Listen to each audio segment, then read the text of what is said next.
Bonjour, bienvenue dans ce tuto consacré à l'élaboration d'un outil de travail, en l'occurrence un planning d'absence, avec mise en place de rapports, de reporting mensuel, mais aussi reporting par employé ou autre. Donc voilà, synthèse employé pour l'ensemble de l'année, synthèse d'un mois pour un employé donné, et puis les synthèses d'un mois pour l'ensemble des employés. Voilà l'idée de l'exercice du jour. Évidemment, là, c'est simplement pour vous montrer l'outil une fois qu'il sera finalisé, continuer à mettre en forme. Donc, nous allons le concevoir de A à Z. Donc, je crée un nouveau document que je vais tout de suite enregistrer. A priori, il n'y a pas de raison pour qu'on fasse des macros dans ce document-là, donc je vais le laisser en XLS6. Maintenant, si vous pensez l'automatiser, n'hésitez pas à le mettre en XLSM. Donc je vais le mettre tout de suite dans un dossier que je déposerai ensuite sur mon site pour que vous puissiez le récupérer finalisé si vous n'avez pas envie de le refaire entièrement mais que vous voulez uniquement récupérer l'outil tel qu'il est. Planning reporting, voilà, et je vais le renommer planning absence. À vous de voir si vous le mettez en classeur Excel ou en classeur Excel prenant en charge les macros. Ça n'a absolument aucune importance par rapport à ce que nous allons faire aujourd'hui. Le premier onglet que nous allons créer, c'est directement le planning par lui-même. Donc voilà, planning. Ok, dans le planning, on va commencer par déterminer l'année pour laquelle on veut effectuer le planning. Je vais mettre une année 2016. Et à partir de là, je vais avoir, donc là je laisse quelques lignes entre cette première ligne et puis le planning par lui-même parce qu'on va être amené à rajouter des informations au-dessus du planning par lui-même. Donc l'employé, les employés qui vont figurer dans mon planning. Voilà, j'en mets 3 par exemple. Ok, ensuite il s'agit de déterminer les jours en question. Alors comme les jours doivent s'adapter à l'année en question, il faut s'assurer qu'on est bien sous la forme d'une formule de type date, puisqu'il s'agit de créer des dates. Et il y a la fonction date qui permet de dire je veux que le premier jour corresponde à cette année-là, que le mois soit égal à 1 et que le jour soit égal à 1. Ça, c'est la première date de l'année. Ok. Et à partir de la deuxième date, on va simplement lui dire égale cette date-là plus 1. À partir de là, je recopie la formule pour faire les 366 jours de l'année 2016. Voilà, ça doit s'arrêter à NC en principe.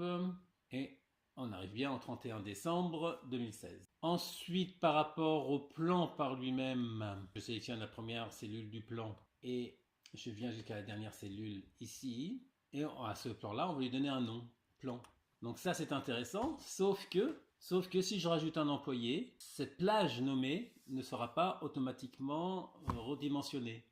Donc nous allons créer des plages nommées de dimension variable, aussi bien pour le plan par lui-même que pour la liste des employés. Pour ça, je vais commencer par créer une formule qui va me permettre de faire ça. On l'a déjà vu ça dans un autre tuto.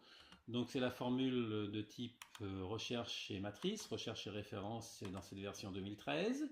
La fonction décalée, on va dire que pour la première formule, ce sera à partir de A5 pour lequel je mets les dollars F4. Le nombre de lignes de décalage, ce sera 0. Le nombre de colonnes de décalage, c'est 0. Donc je vais vite parce qu'on a déjà vu dans un autre tuto. La largeur, c'est 1. Et la hauteur, ça correspondra à la autre fonction statistique, nbval. Et il faut trouver le nombre de cellules non vides de la colonne A, pour lequel je vais mettre les dollars. Et dans la fonction décalée, il faut faire attention parce que là, en l'occurrence, il ne me faut que 3 lignes et pas 5. Donc il faut penser à mettre -2 qui correspond à la cellule A1 qui n'a rien à faire dans la liste et à la cellule A4 qui est également hors liste.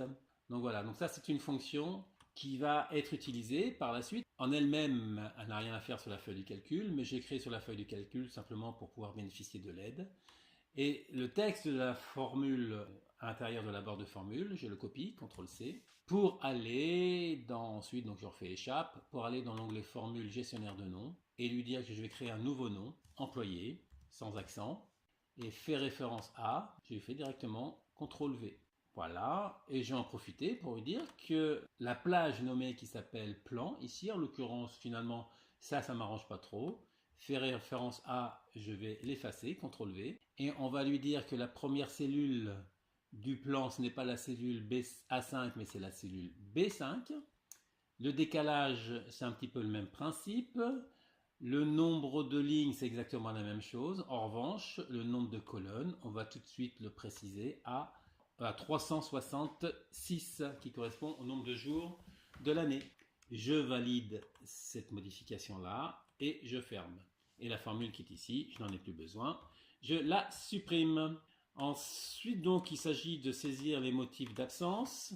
Donc, ce qui serait bien, c'est d'éviter les erreurs de saisie. Donc, pour ça, on va créer dans un nouvel onglet que je vais tout de suite renommer liste les différents motifs d'absence possibles. Motifs. Voilà, congé payé, RTT, maladie, non justifié, sans solde. Et cette liste-là, cette fois-ci, pour la déclarer sous forme d'une liste de dimensions variables, je vais changer un petit peu d'attitude et je vais la mettre sous forme de tableau. Voilà, sous forme de tableau, mon tableau comporte 2 en-têtes, c'est vrai, et le tableau, j'y donne un nom, on va l'appeler TBL absence. Voilà, il faut essayer de se rappeler du nom parce qu'on en aura besoin dans des formules plus tard. Alors, par rapport au tableau du planning par lui-même, on ne peut pas se permettre de le déclarer sous forme de tableau parce que si je fais ça, avec les en-têtes qui sont ici, Excel voit qu'il y a des formules et non pas des intitulés là-dedans. Donc, est-ce qu'il faut convertir les formules en texte statique, etc. Non, moi je ne veux pas. Je veux garder les formules parce qu'il faut que les dates qui s'inscrivent correspondent à l'année en question. Donc là, on ne peut pas se permettre de mettre le planning sous forme de tableau. Je vais sélectionner le plan. Donc je sélectionne la première cellule ici, et ensuite avec la barre de défilement pour aller plus vite, pour bien positionner vers la droite, je pointe vers la dernière cellule, j'appuie sur la touche Shift et je clique, et on va lui dire dans l'onglet données, validation des données, autoriser à partir d'une liste, et la source, comme il s'agit d'un tableau, on va inscrire égal indirect, entre parenthèses, entre guillemets, TBL, absence. Je ferme les guillemets, je ferme la parenthèse. Je valide ça, et donc on a bien partout la liste des absences possibles. Un petit peu n'importe quoi, histoire d'avoir des choses saisies dans les différentes cellules.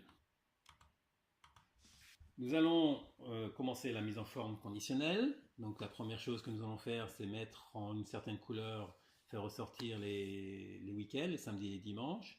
Alors déjà, dans un premier temps, on peut, histoire de vérifier, mettre ça sous forme de date longue et non pas de date courte, ce qui nous permet de repérer les samedis et les dimanches. Voilà, et je vais sélectionner l'ensemble du tableau. CTRL étoile pour sélectionner tout le tableau en étant dans une cellule non vide, de préférence sur la première ligne ou sur la première colonne. Et dans l'onglet accueil, mise en forme conditionnelle, on y va, gérer les règles. Par rapport à la sélection actuelle, nouvelle règle, il faut utiliser une formule pour définir ce que l'on souhaite. Et la formule en question, il faut lui dire que le jour qui se trouve sur la première ligne est égal à un samedi ou à un dimanche. Il y a donc une relation logique ou à mettre en œuvre, donc égal ou, parenthèse, ou le jour de la semaine de cette cellule-là, ça veut dire que j'ai besoin d'une autre fonction. On ne peut pas utiliser l'assistant fonction quand on est là-dedans, ça veut dire qu'il faut connaître tout par cœur. La formule, vous allez devoir la préparer dans une cellule en dessous, avant de le faire directement là-dedans. Ou jour, semaine, entre parenthèses, de cette date-là, qui sera toujours sur la même ligne, mais pas toujours sur la même colonne, donc on verrouille la ligne, mais pas la colonne, avec un F4, point virgule. Il faut connaître le type à attribuer à cette fonction jour-semaine. En l'occurrence, si vous voulez que samedi soit égal à 6 et dimanche égal à 7, pour le retour de la fonction, il faut lui mettre comme type 2, l'argument 2. Je ferme la parenthèse de jour-semaine. Et première condition pour faire une certaine couleur du week-end, on va dire que ça doit être égal à 6, point virgule. Et le même principe, je sélectionne tout ça, avec le égal même, CTRL-C, je vais derrière le point virgule, CTRL-V, et je mets 7 à la place. Voilà, donc sous-entendu, si le jour de la semaine de la date est égal à 6 samedi ou 7 dimanche, à ce moment-là, je fais un format, et on va mettre ça. Déjà, la police en gras, ça ressortira mieux, et on va mettre un gris de ce type-là. Ok, ok. Appliquer pour vérifier que ça se passe bien, et ben voilà, j'ai perdu. Voilà l'erreur. Le genre d'erreur que l'on peut commettre, c'est que j'ai sélectionné l'ensemble du tableau, et donc ça veut dire que la cellule actuellement active, c'est la cellule A4. Or là, je lui ai demandé par rapport à cette cellule A4, de tester la cellule qui se trouve sur la colonne d'à côté.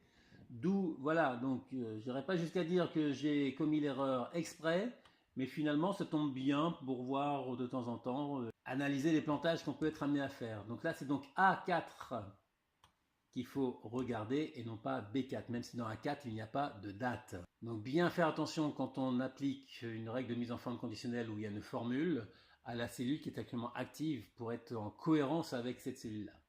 Je valide ça et cette fois-ci j'applique. Et là, on a bien le week-end qui s'inscrivent samedi et dimanche. Ça, c'est bon. Ensuite, vient les histoires des jours fériés. Pour les jours fériés, donc je valide ça, on va les créer dans la liste.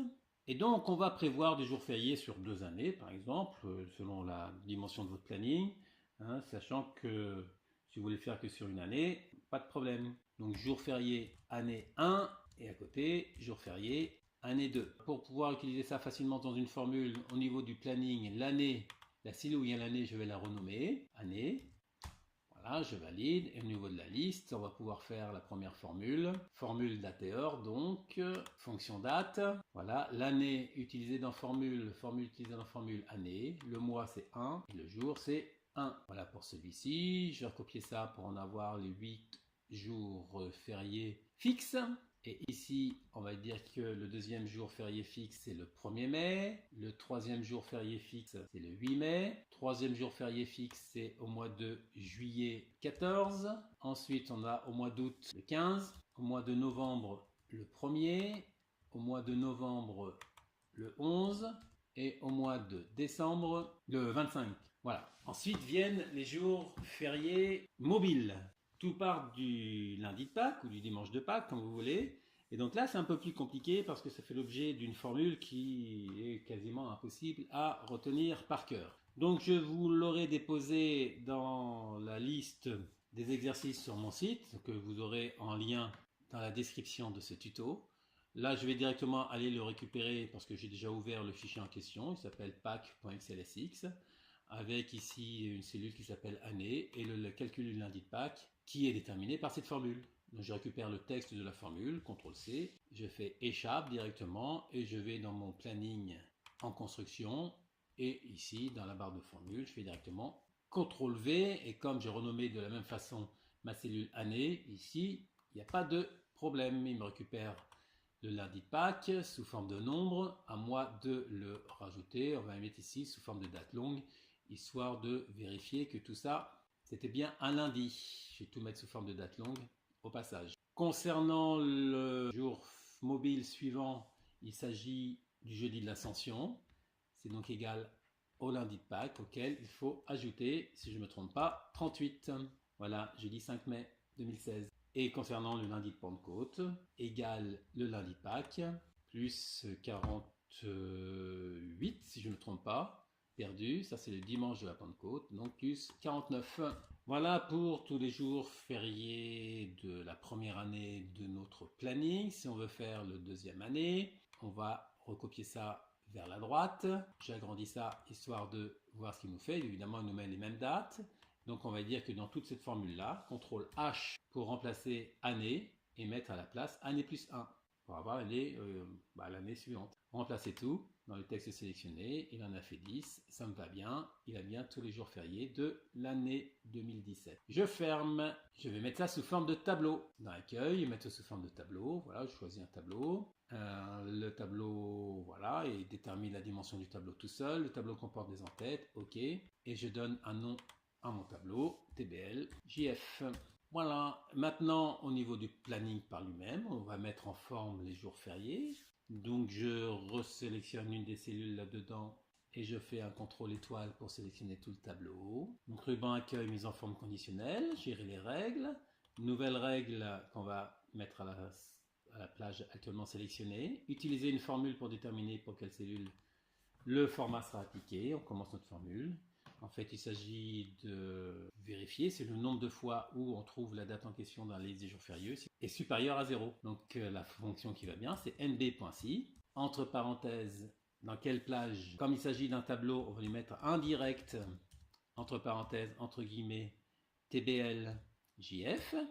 Je ferme les guillemets, je ferme la parenthèse. point virgule, la date en question, attention, la première cellule sélectionnée dans notre plage actuellement c'est la cellule A4, donc il faut lui montrer la cellule A4, là où on est susceptible de trouver une date à tester. Avec le 4 verrouillé mais pas le A, si ça c'est supérieur à 0, à ce moment-là il faudra faire une mise en format. Je vais mettre en gras, je vais mettre un remplissage rouge, ok, je valide ça, je fais appliquer pour vérifier. Voilà, il y a déjà le 1er janvier qui se met, donc on peut avoir confiance sur les autres, mais on va quand même aller vérifier. Ok, donc voilà, j'ai vu passer des choses au mois de mai, le dimanche 1er mai qui était affrayé, jeudi 5 mai qui doit être le jeudi de l'Ascension, donc avant, donc après, juste après il doit y avoir le 8 mai, le 16 mai ça va être la Pentecôte, le dimanche 8 mai, ben voilà, en 2016 c'était comme ça. Ok, donc tout ça, ça se présente bien. Maintenant, il y a toujours le phénomène de la dernière cellule ici, donc parce que si en 2016 c'est normal qu'elle soit présente, en revanche, pour l'année 2017, cette date-là n'a plus rien à faire dans le tableau. On va agrandir un petit peu certaines cellules. Ce que je vais faire directement, je vais prendre l'ensemble de tout ça, j'agrandis les colonnes et je réduis uniquement la colonne A par la suite. Donc là, l'année de 2017, on voit que ça présente, on a le 1er janvier 2018 qui est présent là-dedans, et ça, il vaut mieux l'éviter. Donc ce que nous allons faire, nous allons déterminer au-dessus, en plus on en aura besoin pour plus tard, le mois auquel appartient la date en question. Donc pour chacune des dates, je vais créer une formule, toujours date et heure, la fonction mois, de la date qui se trouve au-dessous. Et cette formule-là, je la recopie jusqu'au bout. Voilà, et donc on se retrouve avec le numéro du mois ici. Alors ce qui serait intéressant, c'est de se dire que si on n'est pas sur la même année que l'année d'études, que cette date-là n'apparaisse pas. Donc ce que je vais faire, je vais modifier la formule en jetant si l'année de B4 est différente de l'année qui se trouve ici, alors il faudra lui inscrire 0, sinon on récupère bien le mois de B4. Et je ferme la parenthèse que j'ai rajoutée ici. À la place de B1, on aurait pu aller dans l'onglet formule, utiliser dans formule, année. Ok, je valide ça en faisant un contrôle entrée pour que ce soit validé dans l'ensemble des cellules sélectionnées. Et si je fais contrôle flèche à droite, on voit qu'ici on a 0 à la place d'avoir le numéro du mois. Ce qui va me permettre, si je refais un contrôle étoile pour tout resélectionner, attention parce qu'il y a le A3 ici qui est de l'autre côté, cette fois-ci maintenant sélectionné, ce qui va me permettre de faire une nouvelle règle de mise en forme conditionnelle. Mise en forme conditionnelle, gérer les règles, nouvelle règle, utiliser une formule, et cette fois-ci on va faire égal. Cette cellule-là, en bloquant le numéro de la ligne, mais pas de la colonne, égale 0, ce sera attesté. À ce moment-là, on va faire un format avec aucune couleur de remplissage, mais on va faire une police blanche. Ok, ok, je fais appliquer pour vérifier ce qui se passe. Évidemment, on a cette cellule-là qui apparaît en blanc, parce qu'il n'y avait rien dedans, donc pour lui, blanc ou nul, c'est la même chose. Complètement à droite, c'est bien inscrit en blanc. Alors simplement, ici, on peut lui inscrire quoi? On peut lui inscrire n'importe quoi dedans. Je vais inscrire mois comme ça pour voir qu'à droite, il y a les mois. Et que je vais aligner ça à droite, comme ça règle ce problème-là. Sinon, il fallait compliquer un petit peu la formule. Donc voilà pour les règles de mise en forme conditionnelle dans ce tableau. Nous allons pouvoir passer aux synthèses, en commençant par une synthèse employée, par exemple. Donc je crée un nouvel onglet que je vais renommer tout de suite, synthèse employée.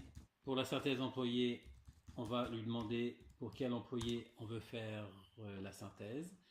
Et ça, ce serait bien de pouvoir sélectionner dans une liste déroulante, validation des données, autorisé à partir d'une liste, et la source dans formule. Est-ce que j'ai la liste des employés? J'ai la liste des employés. Je valide ça, ce qui me permet de choisir un employé. Je vois qu'il y a une cellule vide ici.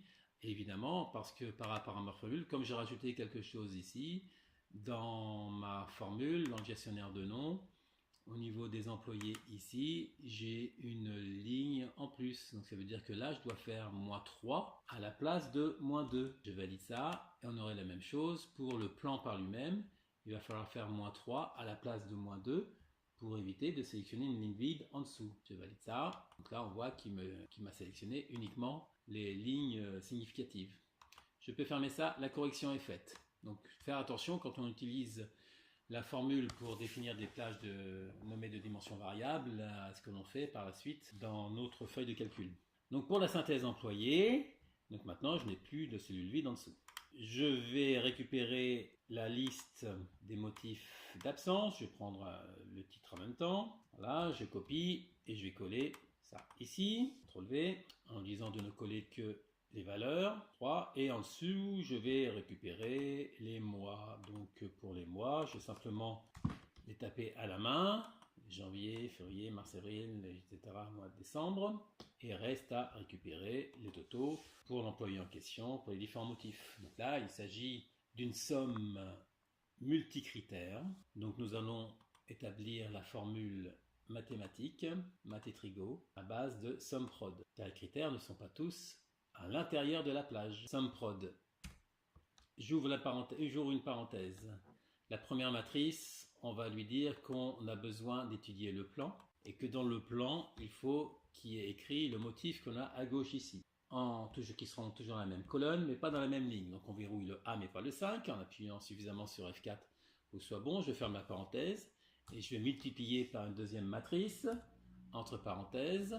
Au niveau des employés, il faut que ce soit égal à l'employé qui est inscrit ici. Là, cette fois-ci, la cellule doit être entièrement verrouillée. Je ferme la parenthèse. Je multiplie par une nouvelle matrice. Cette fois-ci, je vais ouvrir et fermer tout de suite les parenthèses et je vais me repositionner entre les deux parenthèses pour ne pas oublier de fermer la parenthèse à la fin. Parce que là, ça va être un petit peu plus compliqué. Cette fois-ci, il faut étudier la liste des mois. La liste des mois, elle se trouve dans le planning. C'est tout ce qu'il y a sur cette ligne-là. Donc je sélectionne la première, Shift, Ctrl, flèche à droite pour tout sélectionner. Ce sera toujours à cet endroit-là. Donc là, je fais du F4. Et ça doit être égal à une autre fonction que je vais aller chercher. Autre fonction, recherche et matrice, recherche et référence. Équive. La valeur cherchée, c'est le mois qui est ici, parce qu'il s'agit de récupérer le numéro du mois pour lequel on a besoin d'avoir l'information. Toujours sur la même ligne, mais pas toujours sur la même colonne. Donc on bloque le 4, mais pas la ligne. Tableau de recherche, dans la formule, c'est la liste des mois. Je ne l'ai pas. Je n'ai pas créé la liste des mois. Ça, c'est un petit peu gênant. Et ben, c'est pas grave. Je vais faire comme si je l'avais créée. Je la créerai après. Donc tableau de recherche, je vais faire liste mois et type 0.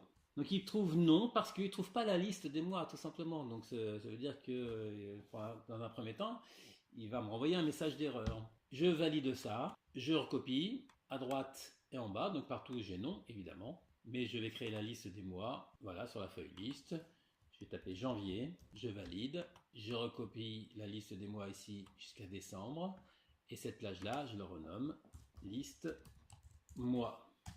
Je valide. Et au niveau de la synthèse employée, cette fois-ci, il a bien récupéré l'information qui lui allait bien. Ça veut dire que même si on oublie quelque chose, on peut corriger par la suite, évidemment, heureusement. Ensuite, si je veux un total, ici et là-bas, donc là je fais un cliquer-glisser sur le bord de la cellule en appuyant sur CTRL pour récupérer la même information.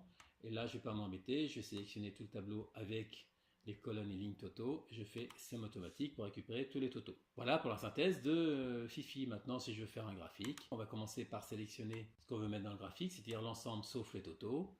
Et je vais faire un graphique 3D. Et puis au niveau du titre du graphique, on va lui faire directement égal cette cellule-là. On voit qu'on a la synthèse pour Fifi. Si vous voulez rajouter le numéro de l'année derrière, il faut prévoir ici une cellule dans laquelle vous allez faire égal entre guillemets synthèse. Espace, je ferme le guillemet, je concatène avec cette cellule-là, je concatène avec espace, guillemet, espace, année, espace, guillemet, et je concatène avec l'année par elle-même. Voilà, je valide, et je me retrouve avec cette formule-là. Et au niveau du titre, je change d'avis, je dis que c'est égal à ça. Voilà, synthèse Fifi, année 2017, ça veut dire que si là vous faites Riri à la place, il change. Si vous faites Loulou, il change et il vous adapte le planning. Lorsque vous serez en 2016, il suffira changer l'année à cet endroit-là. Et au niveau du graphique, il aura adapté l'ensemble. Voilà pour une première synthèse. Ensuite, nous allons faire une deuxième synthèse, cette fois-ci, où on lui dira pour un employé donné, on veut uniquement un seul mois donné. C'est là donc je crée différents rapports en fonction de ce que vous aimeriez avoir vous-même. Donc je crée un deuxième tableau, synthèse employé mois. Voilà, donc on va dire employé, même principe que tout à l'heure dans l'onglet données, validation des données à partir d'une liste. Et la source, c'est donc la liste des employés. Ok, et le mois, deux points. Données, validation des données, liste, et la source, formule, dans une formule, c'est la liste des mois. Voilà, donc je vais faire une synthèse, Fifi, pour le mois de janvier. Si je laisse mars, je n'ai pas fait de saisie, donc ce sera pas, on verra pas grand chose. Même principe, donc les motifs d'absence. Motifs d'absence, je vais les récupérer dans la liste ici. CTRL C, synthèse employé mois. À partir de là, je vais faire un coller, mais coller uniquement les valeurs. Et ici, on va lui mettre directement que c'est égal à Fifi et entre guillemets espace tiré espace, je ferme les guillemets et le mois de janvier. Voilà, Fifi janvier. Et là, il faut refaire une formule, la même que tout à l'heure, même principe. Mat et trigo, SumProd, première matrice, entre parenthèses, je récupère le plan, et dans le plan, il doit y avoir écrit le motif à cet endroit-là, avec les dollars qui vont bien, c'est-à-dire sur le A, mais pas sur le 5. Je ferme la parenthèse, multiplié par, j'ouvre la deuxième parenthèse pour aller chercher l'employé qui va bien, égal à la cellule là-haut, B1, que je verrouille complètement. Et ensuite multiplié par, j'ouvre la parenthèse, je la referme, je mets entre les deux. Et cette fois-ci, on va s'intéresser donc au mois en question. Ça veut dire que la liste des mois dans le planning de départ, elle est ici. Je prends le premier, Shift, CTRL, flèche à droite, ça me prend l'ensemble que je verrouille. Et ici, ce doit être égal, attention, parce que là, même principe que tout à l'heure. Ici, on a des nombres et de tout à l'heure, et de l'autre côté, on a des chiffres. Ça veut dire qu'on a besoin d'une autre fonction, et donc la fonction équive que j'utilise tout à l'heure. La valeur cherchée, c'est dans synthèse employé mois, c'est le mois qui se trouve ici, toujours au même endroit, donc F4. Tableau de recherche, formule utilisée dans formule, c'est la liste des mois, et le type 0. Comme j'avais fermé la parenthèse précédemment au niveau de la matrice, tout ça, ça doit être bon. Il ne me reste plus qu'à recopier jusqu'ici. Si vous voulez le total, à côté, c'est automatique, tout va bien. Voilà, donc là il s'agit de changer, il suffit de changer l'employé, tout change, etc. Mois de mars, il n'y a rien, on va remettre le mois de janvier. Avec un beau graphique, cette fois-ci on va faire un graphique de type secteur 3D. Ok, dans secteur 3D ici, on n'a pas besoin de la légende. Donc là, je vais vite parce que tous les graphiques, on les a épluchés dans différents tutos. Et en revanche, on va rajouter plutôt dans les étiquettes de données, autre option d'étiquette de données. Je vais mettre le nom de la catégorie avec la valeur, ça me va bien. Donc là, évidemment, on est comme ça. Pour Eri, si je prends Loulou, est-ce qu'il y a, c'est un peu plus significatif, voilà, parce qu'il y a d'autres motifs d'absence autres. Ok. Ensuite, possibilité de faire un rapport, cette fois-ci mensuel. Pour un rapport mensuel, donc on va commencer par exemple le mois de janvier. La difficulté pour le mois de janvier sera de récupérer le nom du mois en question. Alors pour le récupérer de façon automatique, on va se préparer une formule. Donc on va reprendre ici le mois en question. Dans les fonctions qui existent, vous avez une fonction de type information avec la fonction cellule qui, lorsque vous allez voir l'aide sur la fonction, il vous indique que vous pouvez mettre comme argument nom de fichier pour récupérer le nom du fichier avec l'emplacement et avec l'endroit et avec le nom de l'onglet par lui-même. Mais si vous mettez nom de fichier, ça ne va pas marcher. Il faut le mettre file name. Il faut le mettre en fait nom de fichier, mais en anglais entre guillemets. Et la référence, on va mettre par exemple ici A1. Donc on se récupère avec le chemin où se trouve le fichier, le nom du fichier par lui-même et derrière le nom de l'onglet. Donc on voit que le nom de l'onglet se situe derrière le crochet fermé. Là aussi, il y a eu un tuto qui parlait de ça, donc j'avance rapidement sur la formule. Si je fais directement Donc il s'agit de récupérer ce qui est à droite quelque part de cette information-là. Je vais commencer par faire un copier de ça parce que je vais en avoir besoin plusieurs fois dans la formule. Donc égale droite de tout ça. Et le nombre de caractères qui va bien, ça va être n bécart. De quoi? De tout ça, toujours du chemin complet. Je ferme la parenthèse. Et point virgule. Pardon. Et derrière, il faut faire moins. Moins quoi? Moins trouve.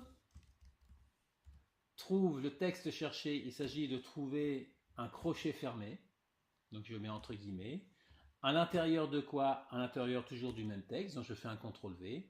Et en partant de la position numéro 1, je ferme la parenthèse qui correspond à trouve. Et je ferme la parenthèse qui correspond à droite. Je valide. Et donc je récupère bien le nom de l'onglet là-dedans. Donc maintenant je vais récupérer la liste des employés qui se trouve dans le planning. Je sélectionne la liste des employés dans le planning, je fais un CTRL-C.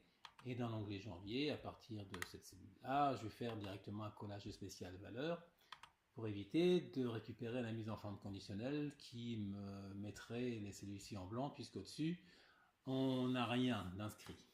Et je vais récupérer également donc la liste des motifs d'absence. Donc je vais prendre uniquement les motifs d'absence par eux-mêmes. Je fais un CTRL-C. Et dans l'onglet janvier, à partir de la cellule d'à côté, je vais faire cette fois-ci directement un collage spécial parce que je vais récupérer uniquement les données qui sont dans la liste. Donc je vais récupérer uniquement les valeurs, mais il faut en plus les transposer pour les avoir en ligne et non pas en colonne. Il reste à faire les formules qui vont bien. Donc on repart sur le même principe. Fx, fonction mat et trigo, sumprod. Matrice, j'ouvre une première parenthèse. À l'intérieur de formule, on va dire que dans le plan, il doit récupérer le motif d'absence. Cette fois-ci, il faut bloquer la ligne, mais pas la colonne. Je ferme la parenthèse, je multiplie par une deuxième matrice, j'ouvre la parenthèse. Au niveau, cette fois-ci, des employés, il faut récupérer celui qui se trouve ici. On bloque la colonne mais pas la ligne, $1 devant le A mais pas devant le 5. Je ferme la parenthèse et on multiplie par une nouvelle matrice. Donc là, même principe que dans les cas précédents.